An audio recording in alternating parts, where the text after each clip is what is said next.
Salaries बहुत high level पे पहुंचने वाली हैं। देखिए आने वाला जो दशक है ये बहुत ही ज्यादा बेनिफिशियल होने वाला है। 1,25,840 रुपए नया बेसिक सैलरी आती है। 19,20,000 रुपए का आपका सैलरी पैकेज बनेगा कि सरकारी कर्मचारियों की सैलरी को 2.5 गुना बढ़ाया जाए। वो 1,86,000 रुपीज पर मंथ की आपकी सैलरी होगी और टोटल सीटीसी लेवल 8 का जो बनता है वो 25 लाख से भी ज्यादा का बनता है। और ये सारा पैकेज आप सिर्फ एक एग्जाम क्रैक करके आप कर सकते हैं।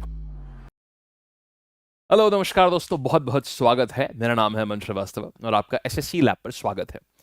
आप चाहे सेंट्रल गवर्नमेंट के एग्जाम की तैयारी कर रहे हो या आप खुद एक ऑलरेडी सरकारी नौकरी में हैं आप अभी भी, या आपके बच्चे इसकी तैयारी करने जा रहे हैं, देखिए आने वाला जो दशक है ये बहुत ही ज्यादा बेनिफिशियल होने वाला है गवर्नमेंट एम्प्लॉइज के लिए। क्यों?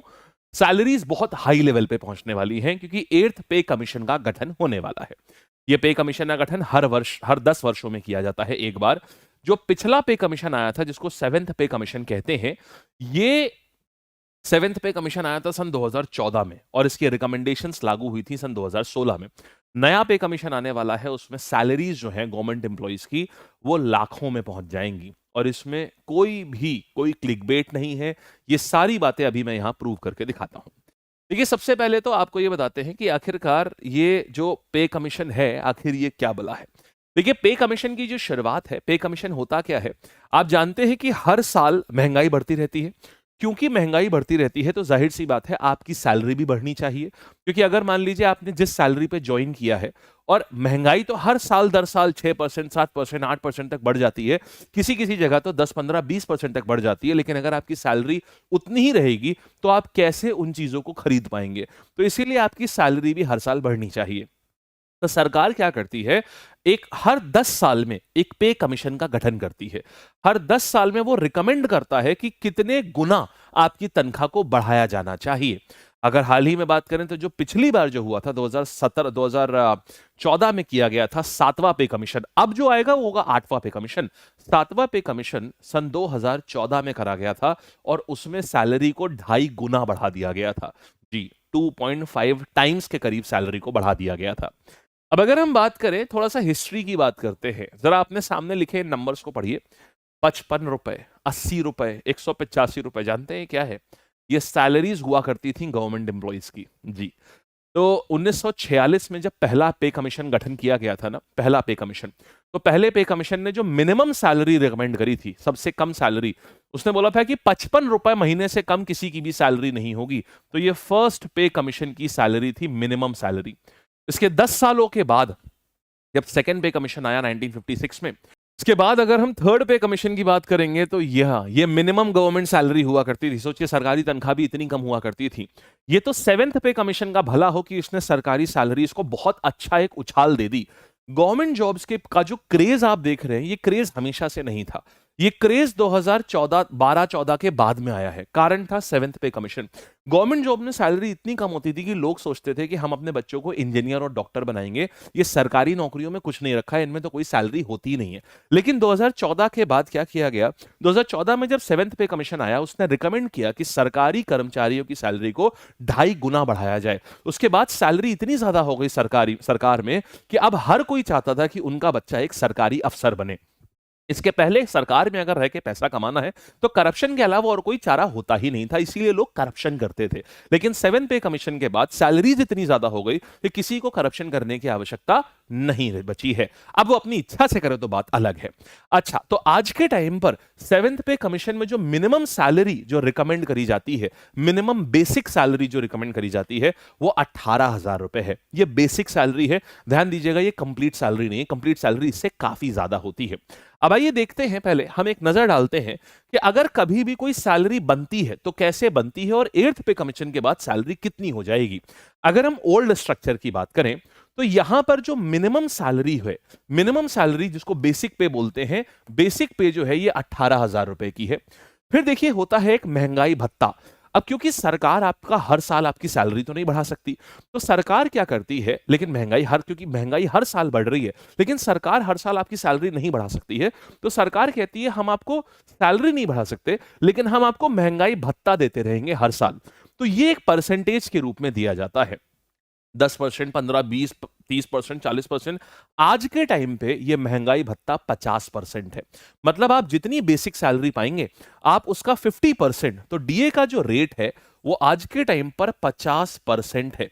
तो इसका 50% कितना हो जाता है? 9,000 रुपए आपको मिलेगा, ये डीए मिलेगा। एचआरए जो है वो अलग अलग शहरों में अलग अलग होता है, XYZ के हिसाब से। हालांकि हम दिल्ली को मान के चलेंगे अभी, तो दिल्ली की बात करें तो यहां पर एचआरए 25% है, 24% है, हम कैलकुलेशन के लिए 25 लेके चलेंगे। तो 25% इसका अगर आप देखोगे तो ये आएगा 4,500 रुपए। तो अगर ये कोई भी सरकारी कर्मचारी है तो उसकी मिनिमम सैलरी जो होगी वो भी आप इन तीनों को ऐड कर दीजिए, 18 और 9 27,000, 27 और 4 आपके पास आ जाएगा 31,500, 31,500। ये मिनिमम गवर्नमेंट सैलरी आती है, मिनिमम, जो इससे कम हो ही नहीं सकती सरकार में सैलरी। अच्छा, लेकिन अब हम बात करते हैं, अगर आप प्रतिष्ठित एग्जाम जैसे एसएससी, रेलवे, जब आप इनको क्लियर करके जाते हैं तो आपका बेसिक पे 18,000 नहीं होता। उस केस में आपका बेसिक पे जो होता है ये 44,000 रुपए का बेसिक पे होता है। इसके ऊपर महंगाई भत्ता अगर 50% लेंगे तो आपका 22,000 रुपए महंगाई भत्ता ऐड हो जाता है।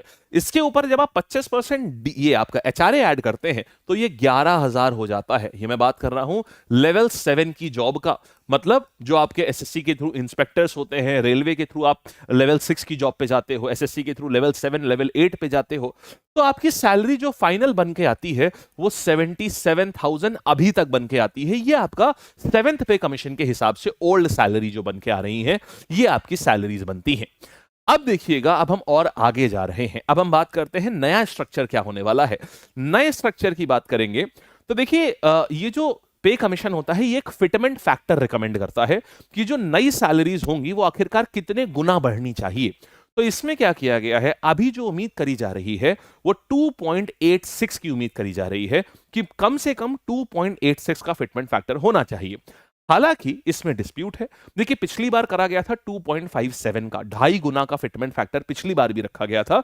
तो इस बार के लिए बोला जा रहा है कि मिनिमम इसमें 3 बातें बोली जा रही हैं। हो सकता है 1.9 हो जाए, हो सकता है 3 को भी पार कर जाए, या फिर पिछली बार जैसे 2.57 था उससे थोड़ा सा बढ़ा करके 2.86 कर दिया जाए। अगर आप जितने भी न्यूज़पेपर की रिपोर्ट्स देखेंगे आपको सब में उसमें 2.86 दिखेगा कि 2.86 गुना सैलरी बढ़ सकती है। तो हम उसी को लेकर के चलते हैं 2.86 को। तो बेसिक सैलरी अगर मैं लेवल 7 की बात करूं तो 44,000 की बेसिक सैलरी अभी तक होती थी। इसमें क्या करेंगे आप, इसमें आप 2.86 को आप मल्टीप्लाई करेंगे। जब आप इसमें 2.86 को मल्टीप्लाई करेंगे तो आपकी सैलरी कितनी आती है।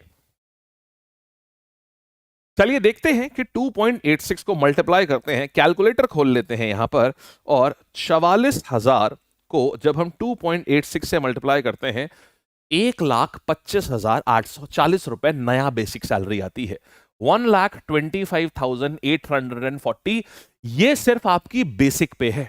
अब डीए के ऊपर आते हैं। अब देखिए, यहां कुछ लोग गलती कर देते हैं, डीए को 50% ऐड कर देते हैं, लेकिन सुनना, जैसे ही कभी भी नया कोई भी पे कमीशन आता है तो डीए को, क्योंकि महंगाई भत्ता अब आपको देने की जरूरत नहीं है क्योंकि आपकी सैलरी ही सरकार ने बढ़ा दी है, तो सरकार डीए को वापस से 0% पे सेट कर देती है। फिर वो हर साल डीए आपका बढ़ता जाएगा, 0%, 4%, 5%, 10%। लेकिन जैसे ही कोई भी नया पे कमीशन आता है डीए वापस से 0% पे सेट हो जाता है। तो जब ये पे कमीशन आएगा तो डीए नहीं मिलेगा, ये एक स्टैंडर्ड रूल है पहले साल। अगले साल से डीए मिलना शुरू हो जाएगा। एचआरए जो होता है ये ऐसे ही फिक्स रहता है। इसको हम 25% दिल्ली का अगर हम मान के चलें तो अगर आप इसका 25% निकालेंगे तो लगभग आपको मिलेगा ये 31,000 के आसपास आपको यहां पर मिलेगा। तो अगर हम एचआरए की बात देखें, 31,000 रुपए हम इसमें और ऐड कर दें तो हमको यहां मिलेगा 1,56,000 रुपए की सैलरी। हमको लेवल 7 का अगर कोई व्यक्ति है तो 1,56,000, और अगर आप डबल ए बन जाते हैं, लेवल 8 के अगर आप हो जाते हैं तो आपकी जो सैलरी होगी महीने की वो 1,86,000, 1,86,000 रुपीज पर मंथ की आपकी सैलरी होगी।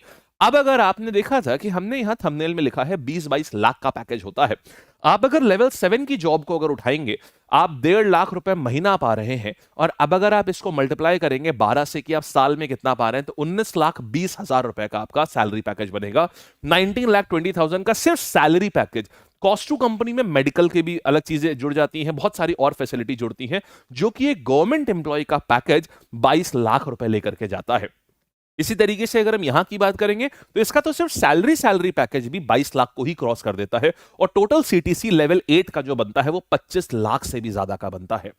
तो ये सैलरी पर्क्स इतने इंटरेस्टिंग पर्क्स अब आने वाले समय में, क्योंकि सैलरी देखिए जैसे जैसे सैलरी और अच्छी होती चली जाती है और ज्यादा लोगों का इंटरेस्ट आता है कि हमको भी ये जॉब चाहिए, क्योंकि गवर्नमेंट जॉब में एक सिक्योरिटी होती है जो कोई नहीं दे सकता। दूसरा, सिर्फ 5 डेज वर्किंग है, इसके अलावा आपको काम नहीं करना है। और ये टॉप कॉर्पोरेट्स इतने पैकेजेस जो हैं, आप अगर अच्छे आईएम्स में भी जाएंगे, अच्छे आईआईटीज में भी जाएंगे, तो वहां पर भी कुछ बच्चों के पैकेज तो इससे ऊपर जाते हैं, लेकिन कई ऐसे स्टूडेंट होते हैं जो इन पैकेजेस को भी नहीं छू पाते। और ये सारा पैकेज आप सिर्फ एक एग्जाम क्रैक करके आप कर सकते हैं।